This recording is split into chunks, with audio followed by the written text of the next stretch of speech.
Welcome one and all back to Kale's Tales.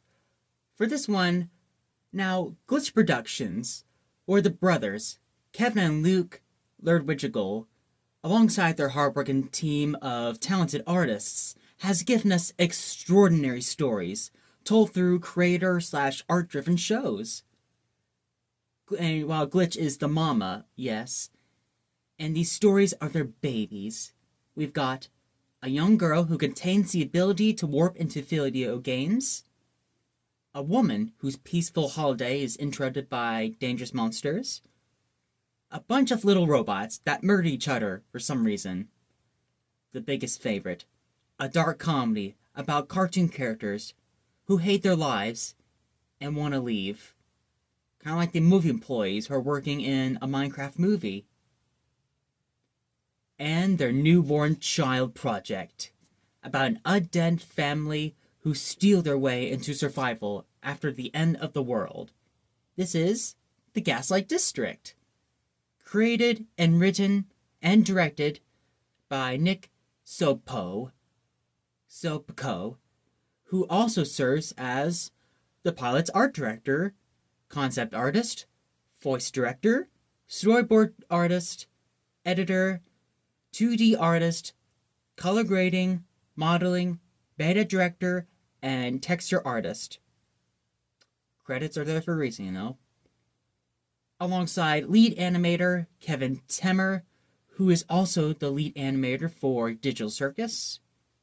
Other familiar creative folks helped, such as Liam Vickers, who created Murder Drones, Gooseworks, who created the show that I never shut up about, and Dana Terrace, the creator of Owl House and Glitch's new show, Knights of Winterfear, which I am excited for so much.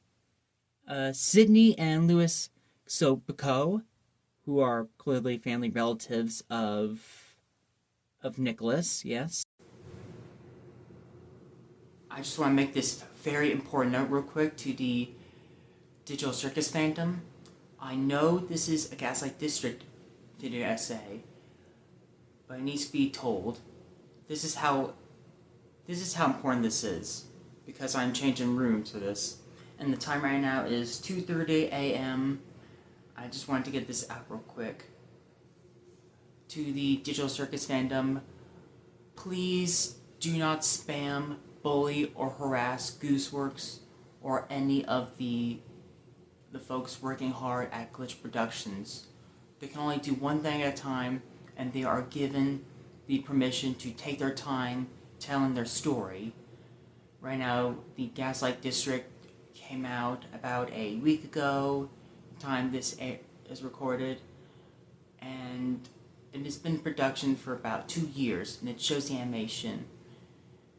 It caught my attention, Gooseworks had posted on her Twitter, if any one of you harass and spam in the community post promoting Gaslight District of when is episode 5 coming out constantly, then I will delay for another 5 months. And she said, I've got a lot of Digital Circus fans to kill. You guys better do what she says. She's quick with the shotgun. Looks like we've got 2 shots. Let's make them count. Like Sneeko, these aren't clips, they're mags, you idiot. All jokes aside, the recently deleted tweets from her saying she's got a mental health break and she's burning down a day after Gaslight District came out. One that caught my attention is apparently people's been giving her shit about when is episode 5. I'm like, Digital Circus not canceled, shut up. Like, I guess people are, it's kind of like, alright, God forbid I take my time. Like, God forbid I take my time, and I'm trying to work, and so I just recommend, like, there's a lot of pressure that's on her shoulders, and just please let's respect her and them, and just please give them time to tell a story and just to leave him be. We can wait another month or two, can't we? I blacked out. What happened? Where was I? Oh, right, Gaslight District. Now, the concept was right around in 2017. It took the team 2 years to make it, and it shows how hard everyone worked. I remember how that Nick was working to make this a series, but 2D and had some concept art, which is how he was found by Glitch. Anyway, this shows how hard everyone worked. From character designs to the lighting, the texture, the music, the storytelling, which I'll get to. The pilot dropped April 18th of last week, and it is so awesome. It already made it to 5 something million in a day. I think right now it made it to 9 or 10 million in about a week. It's like so happy for them.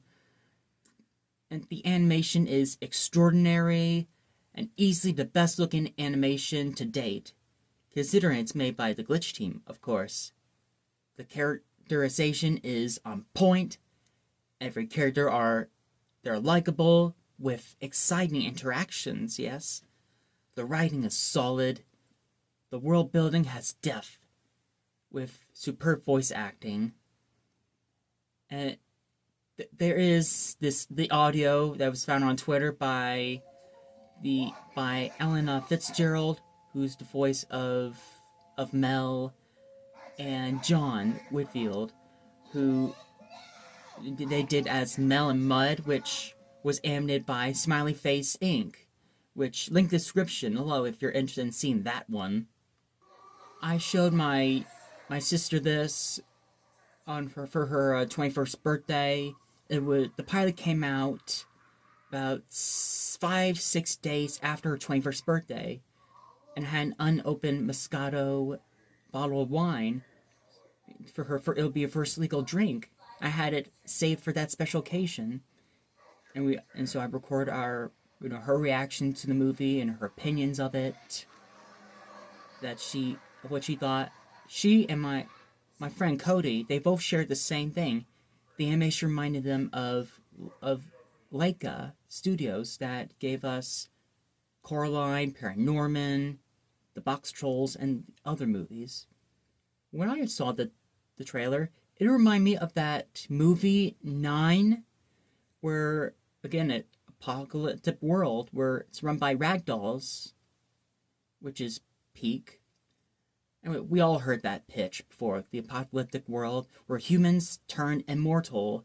They struggle for survival. We have the Smiling Dead, which is a crime gang family who lie, cheat, and steal to survive. A human woman raised by a mutant butcher named Ken, voiced by Jason Morinacha, who owns the Whale Belly Diner. He's a rageaholic, but he loves his kids and very overprotective of Melancholy, or Mel, voiced by Allanah Fitzgerald, who's also the voice of Sin in Murder Drones, and her brother, Breadhead, voiced by Giannani Machadrano. There's also their Uncle Mud, and Ken's younger brother, voiced by John Winefield, or Jack Fox on YouTube, who I gave him thanks for his vocal performance, and they all did a terrific job. Goose actually drew Mud on her Tumblr, so I guess Mud is probably her favorite. It starts with Mel, the only human, but no one else knows, except her adopted father Ken, who is protective over her. You can tell because of the band-aids that are wrapped, I guess they're all band-aids wrapped around her body, and he quickly gets angry whenever she accidentally or purposely gets herself into trouble. And in the beginning, it starts off with, it looks like, this guy named Jack, who's their dishwasher, stole from them. But here's the twist and turn around. They turn it on its head. They're chasing their dishwasher because he knows Mel's secret. He saw Mel's nose bleed which is black blood. Apparently, there are no doctor. That's how blood works in this world. It's black instead of red. And apparently she gets turned on by. Apparently, she is turned on by. Whenever she gets turned on, she gets nosebleed out of nowhere, just squirts out. Apparently, that's how it works. So Ken, Mel, Mud, and Breadhead have to kill Jack in order to keep the secret safe. Well, Mud and Breadhead, they don't know that Mel is human. That's the secret. That's the twist. And Ken will do anything to make sure that Mel doesn't end up like them, ugly and broken. You ain't one of us, and you never will be. And look at this shot here. I love of the close-up of Ken's face.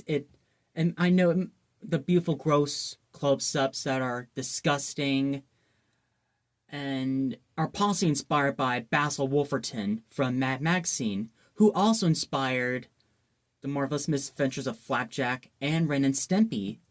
I mean, they zoom in on a hand-painted art that's so disgusting, but so beautifully gross that you have to admire it, you know? And as for Ken, he would do anything to make sure Mel doesn't end up like them. Well, he says it like, I'll make sure you never end up like one of us. It's a kind of sweet parenting way. Like, he really doesn't want... What he means, he doesn't want anything bad happening to Mel. And the outside, yes, he looks like a killer. I'll kill anyone. But inside, he's a loving, caring father. It's ironic that Ken is dubbed in Portuguese by the same actor as Con Doorman from Murder Drones, because at least Ken is everything Con isn't. He's a good father. I don't know. To me, it's a kind of funny thing. Why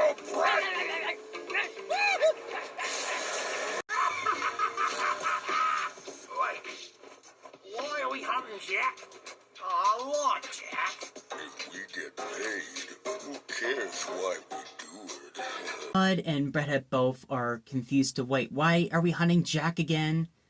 Of course, Ken doesn't really give him a good answer, and Mel just changes the subject, of course. I mean, so they're just killing him to screw it. But the twist is because Jack knows that Mel is human, of course. And that without telling, Ken and Mel have to hide that secret, no matter what it takes. I'm gonna make sure they don't. So I guess when according to the bullhole and Jack's going through Jack's head, and when he shoots everybody out of fear, they all have immortality. You can get shot, stabbed, decapitated. They all come back to life. They're all immortal, except Mel, of course, which is fascinating, really. And there's that catchy little short song when they cement Jack. Is they cement down there, because Mel cannot keep a secret to save her life. They lost so many coworkers. They had to cement them to keep the secret safe. And the worst part is they don't die. They cement and go to the bottom, but they don't die. They're just tied up down there, which is insane. Sadly, Jack isn't the only one that knows Mel's secret. It shows the shot of Ken saying no witnesses. And it showed the weird bird crow-like thing knows as well. And so Mel needs to come up with a plan to make sure that no one else knows. You can tell how sweet of a protective father Ken is, because with this, let's see, one of Mel's bandages comes off, and they're like, oh no. All right, look, Mel, You will never be like one of us. And you never will be. It sounds mean, but pay attention more carefully. Nothing to do with scarab. More like... Also, I love feeling that they fear Mel has this plan of they're gonna steal the human egg, and everyone's terrified and petrified of it. Of what we got, of course, she's lying, so that the plan is to break it, so no one expect her of being human. So I'll think that they're breaking the human egg, which it helps us understand a bit, for us, the storytelling, figure out, really. Also, who the hell is Xenora? Were they someone special to Ken? Someone who could have been the mother to Breadhead and Mel prior to the pilot?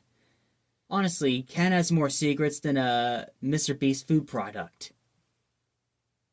And I actually realized this when the flashback to when Jack the dishwasher was working, is that Breadhead sleeps in a bread box. That is freaking clever.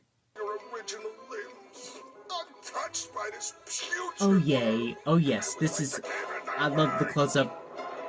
You can tell that they had a ball zooming in on Ken and everybody, such as when he gets bigger, and it does give me a good laugh whenever Mel makes animal sound like barks, meows, or eh. They must have had a ball in the recording booth. A great session. Or when they close up of angry Ken looking so super pissed, which is a great fun time there. Paradise Lost belongs to the virtues. Haven't I ever told you what being sentenced to an eternity in the Inferno was like? Imagine being subjected to a never-ending rain of filthy, icy slush. It dripping into every fold of your body as you lay frozen and numb, but yet you can't focus on any of it. Oh, I've been to Florida before, so this is nothing, basically. A cold day in hell.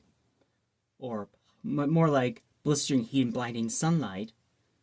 And also, I love the gross out moments that are beautifully handmade gross. Like when they show the ingrown toenail pull out, like, ugh, but like so beautifully animated. And I actually had one ingrown and done surgery on when I was younger, so it's relatable. So they do a Ocean's 11 thing where Mel's perfect plan that each of them do of going to Paradise Lost, which I think is based on a book, I believe. But anyway, they go there and they have to the long metal robot, voiced by Moko Kovac.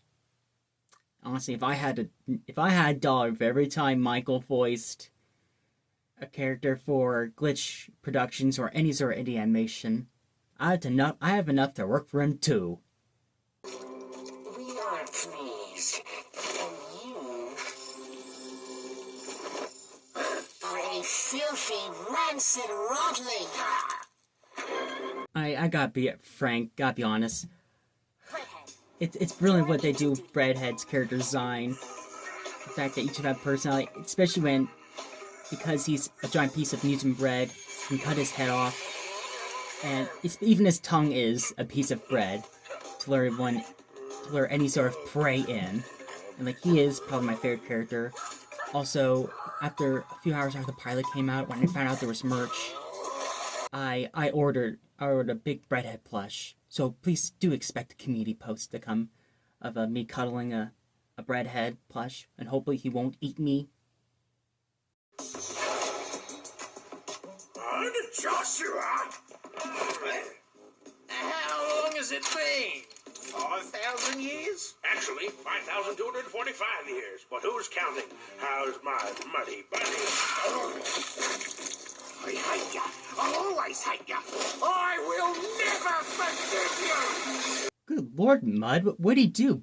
Bang your mom or something? That long? Like, what'd he do to you? You're, proud of me, right? You know, with everything going As everything is going well according to plan, Ken has to make a quick pit stop. He meets this doctor, voiced by Belshaber Reshape, who is also the voice of Freckles in the Lackadaisy Pilot, who I actually got to meet, actually. Such a nice, sweet guy. This was in Comic-Con in February. And apparently he's the only one that knows of Mel being a human, and so Ken has to kill him off in the most brutal, bizarre, memorable way. Whoa. We don't want that kind of heat, mate. Ugh. Apparently the doctor is a Krang from Ninja Turtles, I guess. Like, yum yum yum, it's snack time, baby!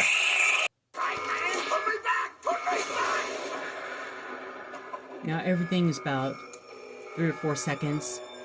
For a clue, if you take a look here, Ken is, after killing off the doctor, or surgeon, whatever, Ken burns down all the evidence to keep Mel's secret. There's a shot of the doctor holding a baby Mel. I guess she had just hatched out of the egg, which proves of where exactly Mel came from, which is fascinating. We'll learn sooner or later. While Ken is destroying the evidence, Mel is trying to get the egg from the giant overgrown Skeksis from the Dark Crystal. Just find her off. She even has big scratch marks there. Which, like, hey, we all need battle scars, don't we, Mel? I see all, child. Do our pinky promises mean nothing to you? Give me shit later. Luckily, they all managed to get away alongside the egg, and with Redhead, snorts some of his secret stash. It becomes ripped, and managed to get them all out of there nice and safely. Luckily, too. Alongside this shot of with a poor injured Mel here, and poor Father Ken. This shot here, it shows Ken has a big heart. He's so shot of, I'm about to lose her. Oh no. That caught my attention. Like, he's a killer, but with a big, he loves his family so much, and will do anything for Mel, for them. Alongside this shot, when Ken managed to defeat the robot that Michael voices, this long pause of the robot falling out, and this long hand looks like a hand grabbing the robot, grabbing them. That's an interesting visual that I'm in love with. I'm invincible! Me! A member of the Smiling Dead!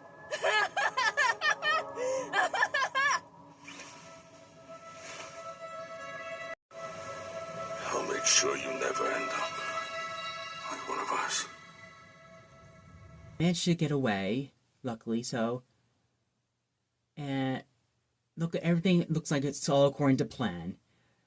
All the town villagers, town citizens are about to witness history. There's also this bizarre shot of... I love it when they show Ken and them without their eyelids, that they're bright eyes. It looks like the shadow to Oogie Boogie from Nightmare Before Christmas. It looks like everyone's going to plan. Mel is about to break the human egg. But then, it cracks. It snaps. And oh boy, everyone is freaking pissed. Oh boy, how apparently it's a tiny little baby bird, some weird crow-like thing, and everyone is not happy about it. Looks like, and I enjoy a nice cliffhanger, really. Ah, those poor guys, yes. Hopefully they'll get out of this buck syrup. Alongside, apparently someone is going to be rescued. The shot of a suspicious long shot. Apparently there's traffic with maybe someone has a ship or hook because someone's about to save Jack the dishwasher. And then it cuts to this beautiful poetic opera. You think it would go to rock music at the end of the credits, but this nice heavenly chorus. It sounds heavenly, so lovely. And so we have, this was the Gaslight District Pilot.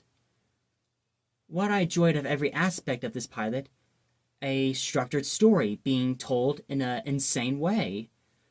Stylization is unique and different than Glitch's other shows.